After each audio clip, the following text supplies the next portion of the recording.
What about the Israeli press taking a press conference in Israel and not in Washington? We would love to take a press conference to interview Prime Minister Netanyahu. A few more questions. Prime Minister Netanyahu, do you support going forward with this deal and getting all the hostages out? I support getting all the hostages out and meeting all our war goals.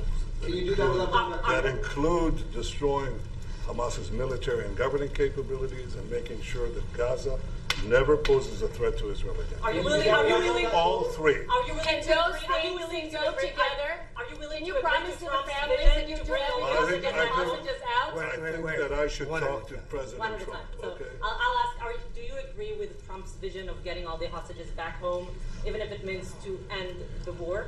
Well, I'm not sure that you articulate correctly what the president's vision is. You can ask, he can speak for himself. He does that very, very well. I have my own views, 3 goals, not 1, not 2, 3 goals, and I will meet all 3 goals. I think the president can help enormously. He brings fresh thinking. Any address to the Fresh fact thinking. that terrorists who murdered hundreds of people were listed their home as the part of the deal? It's a horrible thing. We can't forget it. I'll never forget it, and you can't forget it. And some people want to put it out of their memory, but we're not going to ever let that happen. It was a horrible day, October 7th. That was a horrible period of time. And a lot of people like to pretend it didn't happen. It happened. It's a big group of people that like to pretend it didn't happen, like the Holocaust didn't happen. Same mindset. And now we're going to get this thing wrapped up, and we're going to get it done. We're also dealing, I think, very successfully with Russia, Ukraine. We're going to hopefully get that one done at some point in the not too distant future. That's a complex problem also, but we solve problems. When I left, we had no problem. There was no Ukraine and Russia fighting. There was no October 7th. There was nothing, and some very poor leadership led to a lot of problems and a lot of death. And it's a shame, but we'll put it out. We'll put out the fires. We have a lot of fires, but we'll put them out. Mr. President, do you still support a Palestinian state like the peace plan you presented in January 2020? Is this plan still on the table? Well, a lot of plans change with time, and a lot of death has occurred since I left and now came back. This death occurred not while I was here, but while somebody else was here. It shouldn't have happened. They shouldn't have allowed it to happen. It would have never happened, and that includes Russia, Ukraine would have never happened. Not even a little bit, not even a chance. But now we are faced with a situation that's different, in some ways better and in some ways worse.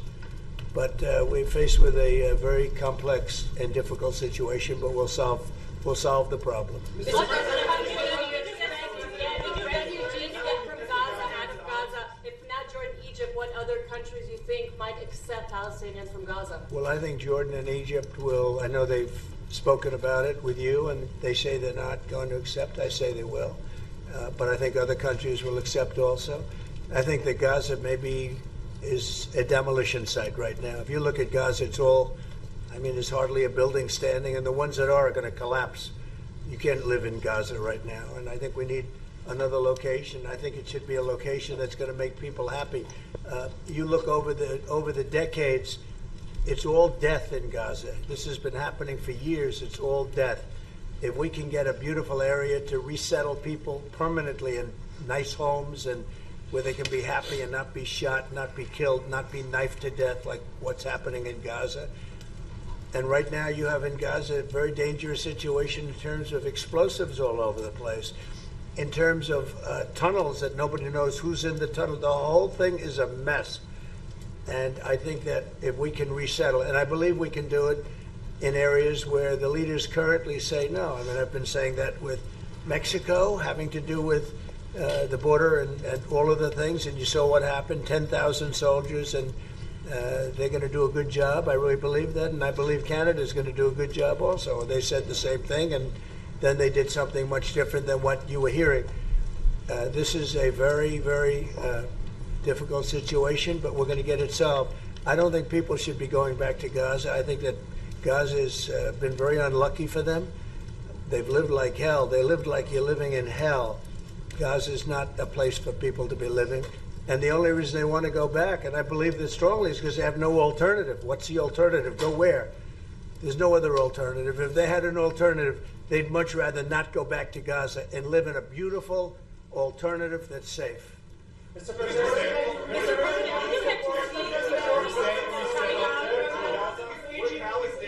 Peter? Would Palestinians have the right to return to Gaza if they left while the rebuilding was happening? It would be my hope that we could do something really nice, really good, where they wouldn't want to return. Why would they want to return? The place has been hell.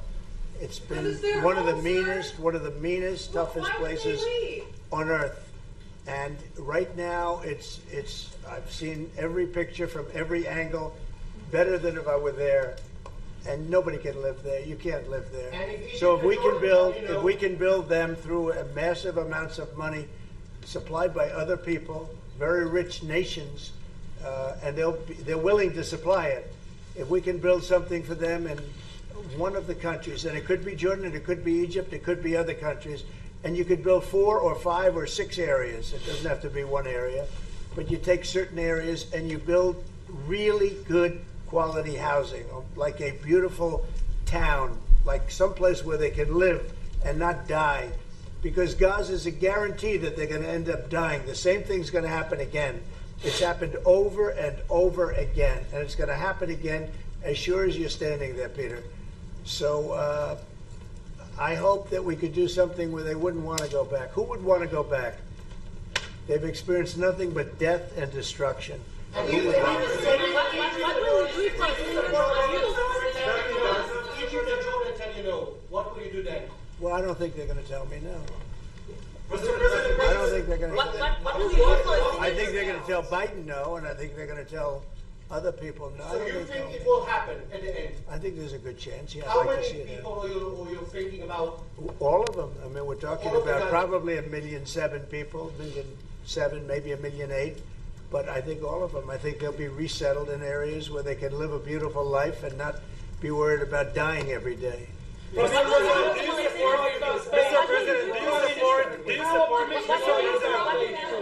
Mr. President, do you support building settlements, Jewish settlements back in Gaza in the next years? Say it. Building settlements, Jewish settlements back in Gaza in the next year. Do you support this idea? I don't see it happening. It's too dangerous for people. Nobody can go there. It's too dangerous. Nobody wants to be there. Warriors don't want to be there. Soldiers don't want to be there. How can you have people go back? You're saying go back into Gaza now? The same thing's going to happen.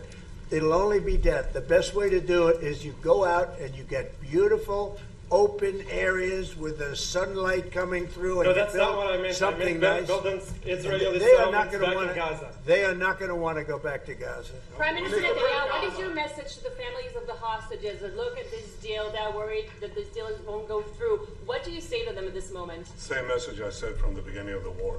We'll get them out, get them back. We got over 70%, close to 75% of the people who everybody believed will not get out. We got them in successive deals, and most recently with the help of President Trump.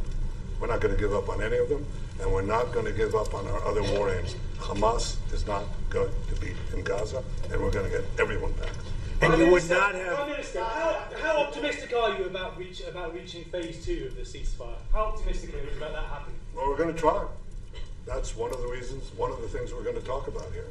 And Is it possible if we, you know, when Israel and the United States work together, and President Trump and I work together, you know, the chances go up a lot.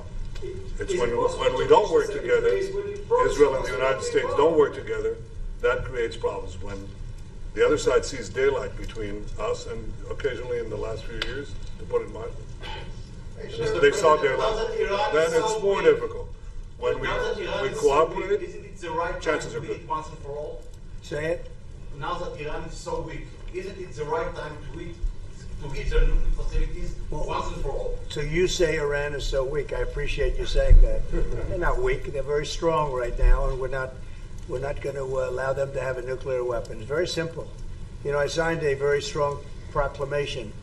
Iran was in big trouble when I left. They were broke. They didn't have money for Hamas. They didn't have any money for Hezbollah. You had no problem.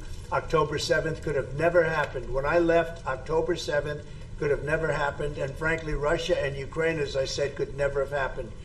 They became very strong very fast. They sold massive amounts of oil to China and everybody else who would not buy the oil when I was president, because we said, don't buy the oil.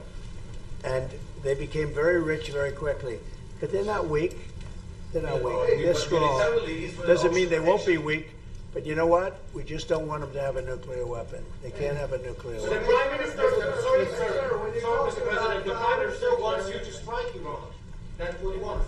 You don't know what he wants. What do you know about anything? Go ahead. But is that option is on the table? Yes, please. President Trump, is that option on the table? You're not just talking about Jordan. No, could be other places too. So in the goal. There are many people that have reached out, many countries, many leaders of countries that have reached out that would like to participate in that. Doesn't have to be Jordan and Egypt, but I think it would be also them. Mr. President, your relationship with Mr. Netanyahu knew ups and downs. How would you describe it right No, now? I think it's mostly ups. Mr. President. Palestinian Authority should rule Gaza because Gaza will be empty. What? The Palestinian Authority can it rule Gaza? What do you think? Well, it's had a pretty hard time, wouldn't you say? I'd say it's had a pretty bad time of it. Mr. President, Qatar has, you've criticized them in the past as a funder of terrorism, so as the Prime Minister. Do you think they're part of the solution or part of a problem moving forward? I think they're trying to help.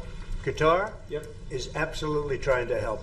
I know them very well, and they're doing everything they can. Very tough situation, but they are absolutely trying to help. Will you Okay, visit Israel? thank you very much, everybody.